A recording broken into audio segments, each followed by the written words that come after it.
जिस लक्ष्मण रेखा को हम रामायण की सबसे प्रसिद्ध घटनाओं में से एक मानते हैं, अगर मैं आपसे कहूँ कि वाल्मीकि रामायण में उस मूल प्रसंग में ये रेखा खींची ही नहीं गई थी, तो फिर सवाल उठता है कि हमने लक्ष्मण रेखा की कहानी सुनी कहाँ से। और सबसे बड़ा सवाल, अगर लक्ष्मण ने ऐसी कोई रेखा खींची ही नहीं थी तो फिर रावण ने माता सीता का हरण कैसे किया? तो क्या बचपन से जो कहानी हम सुनते आए हैं वह गलत है, या फिर रामायण की कहानी के अलग अलग रूप है जिनमें समय के साथ कुछ प्रसंग जुड़ते गए? और अगर ये रेखा बाद की किसी रामायण परंपरा से आई तो सबसे पहले कहाँ दिखाई देती है? आज की इस वीडियो में हम सिर्फ दावा ही नहीं करेंगे, बल्कि उस कहानी को शुरुआत से दोबारा चलाएंगे। लोकप्रिय कहानी में एक रेखा खींची गई थी, लेकिन वाल्मीकि वर्णन में यही से आज की असली कहानी शुरू होती है। और अंत में एक बात बिल्कुल साफ हो जाएगी कि लक्ष्मण रेखा को झूठ कहना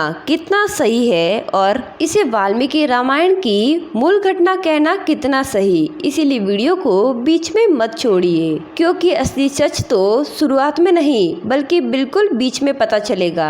तो चलिए वीडियो की शुरुआत करते हैं। भारत में राम कथा की परंपरा केवल एक पुस्तक तक सीमित नहीं, अलग अलग भाषाओं, अलग अलग क्षेत्रों में रामायण की अनेक रचनाएं पुनर्कथन हुए हैं। यही वजह है कि एक जगह मिलने वाला प्रसंग दूसरी जगह अलग रूप में मिलता है। इसलिए आज हम बहुत ही सटीक सवाल पूछेंगे कि वाल्मीकि रामायण में क्या लिखा है, और इसके बाद दूसरा सवाल, बाद की रामायण परंपराओं में क्या जुड़ा है। इन दोनों सवालों को मिलाकर देखेंगे तो हमारा भ्रम अपने आप दूर हो जाएगा। और ध्यान रखिए, अगर कोई प्रसंग वाल्मीकि रामायण में नहीं है तो इसका मतलब ये नहीं कि वह किसी दूसरी रामायण परंपरा में भी नहीं हो सकता। राम कथा और उनकी परंपरा बहुत ही विशाल है। तो अब चलते हैं पंचवटी, जहाँ से रावण ने चल करके पूरी कहानी शुरू की। जब पंचवटी में भगवान श्री राम, माता सीता और लक्ष्मण वन में रह रहे थे, इसी दौरान एक मरीच नाम का राक्षस शौरमृग का रूप धारण करता है।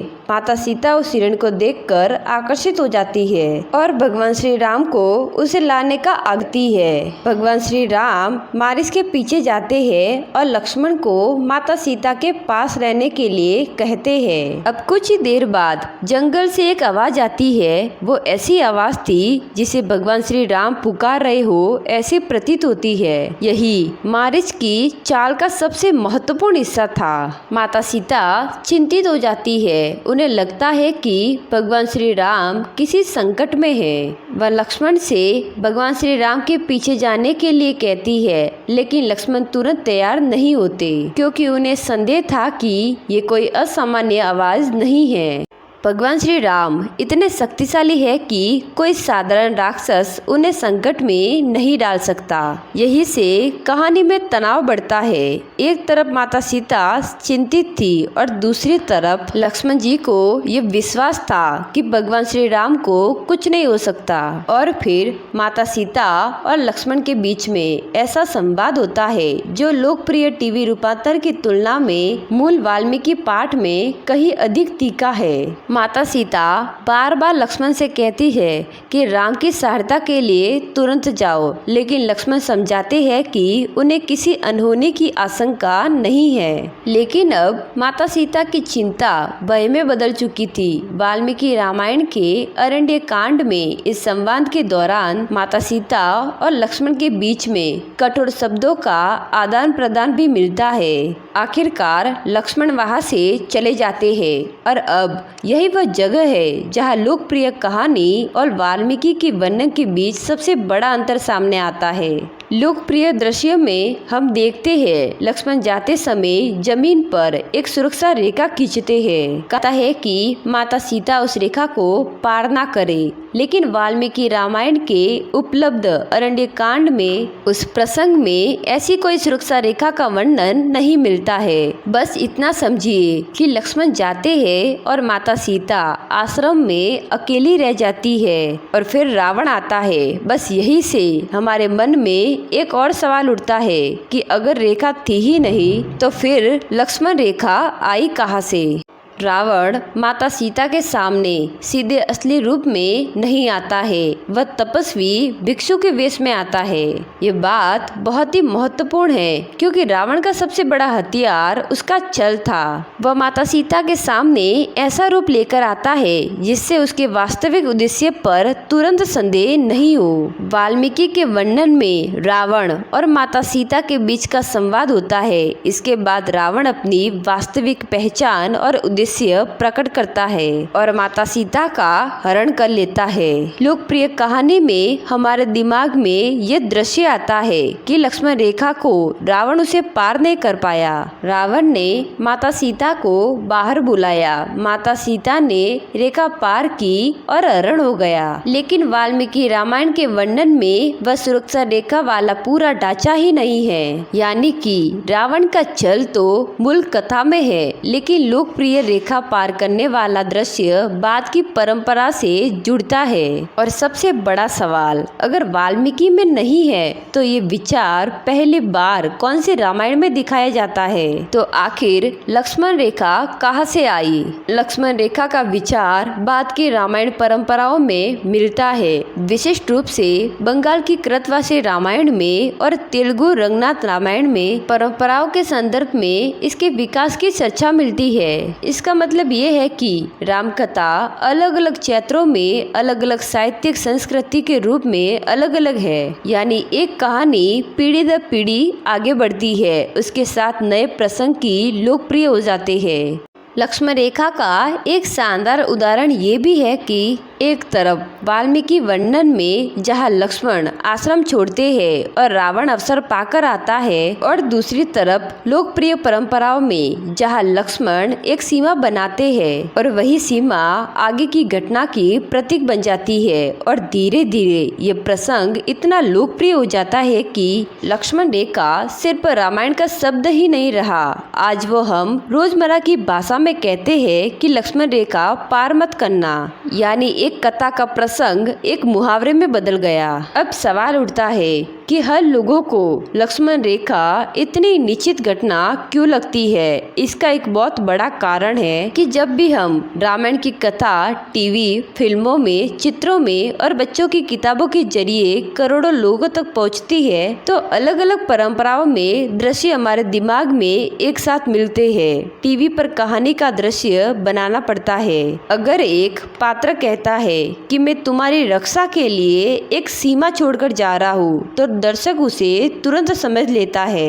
एक चमकती हुई रेखा एक चेतावनी, रावण का उसे पार न कर पाना और फिर माता सीता को बाहर आने के लिए मजबूर करने वाला छल। ये दृश्य बहुत ही शक्तिशाली है, इसीलिए लोगों के दिमाग में पूरी तरह से बैठ जाता है। आखिर तुलसीदास की रामचरितमानस में क्या हुआ था? अब यहाँ एक और बड़ा भ्रम सामने आता है। बहुत लोग कहते हैं कि वाल्मीकि रामायण में नहीं है, तो कोई बात नहीं, तुलसीदास की रामचरितमानस में तो लक्ष्मण रेखा है। ये भी पूरी बात अलग है। रामचरितमानस के अरण्य कांड में टीवी पर दिखाए जाने वाले तरीके के लक्ष्मण द्वारा माता सीता की कुटिया के चारों तरफ रेखा खींचने का विस्तृत दृश्य नहीं मिलता है। अब ये कहना भी सही नहीं कि रामचरित में लक्ष्मण रेखा का कोई उल्लेख ही नहीं है, और ये कहना भी सही नहीं कि अरण्य में वह लक्ष्मण रेखा का दृश्य साफ साफ लिखा है। अब सीधी बात यह है कि अरण्य कांड के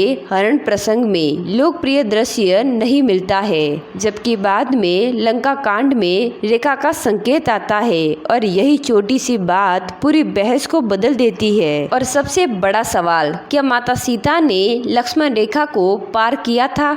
कि माता सीता ने लक्ष्मण रेखा पार करके गलती की थी? अगर हम लोकप्रिय कहानी की बात करें तो जवाब सीधा है हाँ, लेकिन अगर वाल्मीकि के मूल प्रसंग को देखें तो सवाल ही बदल जाता है, क्योंकि वहाँ पर कोई सुरक्षा रेखा वाला दृश्य मौजूद ही नहीं था। इसीलिए ये कहना कि माता सीता ने लक्ष्मण रेखा पार की है और इसी कारण उनका हरण हुआ, वाल्मीकि के मूल वर्णन का पूरा सार नहीं है। अगर कोई हमसे कहता है कि लक्ष्मण रेखा वाल्मीकि रामायण में नहीं है तो वह एक पाटगढ़ दावा करता है। लेकिन अगर कोई कहता है कि लक्ष्मण रेखा की कहानी हमारे परिवार हमारे क्षेत्र परंपरा में चली आ रही है तो वह सांस्कृतिक परंपरा की बात कर रहा है। दोनों बातों को एक दूसरे के खिलाफ खड़ा करना जरूरी नहीं है। इसीलिए हमारे वीडियो का असली उद्देश्य रामायण को झूठी या सच्ची कहना नहीं है, बल्कि असली सवाल ये है कि हम जिस घटना को रामायण का हिस्सा मानते हैं वह किसी रामायण या किसी परंपरा से आती है। क्योंकि भारत में राम कथा की परंपरा बहुत ही विशाल है। एक ही कहानी अलग अलग भाषाओं में अलग अलग रूप ले सकती है और यही कारण है कि शोध करते समय हमें स्रोत का नाम लेना चाहिए। समय के साथ लक्ष्मण रेखा सिर्फ कहानी का एक छोटा सा प्रसंग ही नहीं रही, यह मर्यादा और सीमा का प्रतीक बन गई। आज जब भी हम कहते हैं कि अपनी लक्ष्मण रेखा पार मत करो तो इसका मतलब जमीन पर बनी हुई कोई असली लाइन नहीं होता। इसका मतलब होता है कि एक ऐसी सीमा जिसे पार नहीं करना चाहिए। यानी एक साहित्यिक प्रसंग धीरे धीरे सामाजिक प्रतीक बन गया और शायद इसी वजह से ये कहानी इतनी ताकतवर बन गई। अब मैं आपसे एक सवाल पूछती हूँ कि अगर आपने बचपन से लक्ष्मण रेखा की कहानी सुनी थी तो क्या आपको कभी लगा था कि ये दृश्य वाल्मीकि रामायण के मूल अरण्य कांड में शायद कुछ अलग हो सकता है? तो दोस्तों, आज की कहानी का निष्कर्ष बहुत ही सीधा है कि वाल्मीकि रामायण के उपलब्ध अरण्य कांड के उस प्रसिद्ध हरण प्रसंग में लक्ष्मण द्वारा सुरक्षा रेखा खींचने का दृश्य नहीं मिलता है। लेकिन लक्ष्मण रेखा की परंपरा बाद की रामायण कथाओं में विकसित और लोकप्रिय हुई है और बाद में ये भारतीय संस्कृति में मर्यादा की एक शक्तिशाली प्रतीक रेखा बन गई। और सबसे सटीक बात, जिस लक्ष्मण रेखा को हम वाल्मीकि रामायण की मूल घटना समझते हैं वह मूल पाठ उसी रूप में नहीं मिलता। और अब असली सवाल आपके सामने, क्या आप चाहते हो कि अगली वीडियो हम रामायण की एक ऐसी ही घटना पर उठाए जिसे हम बचपन में बिल्कुल सच मानते थे लेकिन मूल रूप से वो घटना कुछ और ही निकलती है? तो दोस्तों, अगर आपको वीडियो पसंद आई हो तो लाइक करें, शेयर करें और चैनल को सब्सक्राइब जरूर करें और कमेंट में जय श्री राम जरूर लिखें।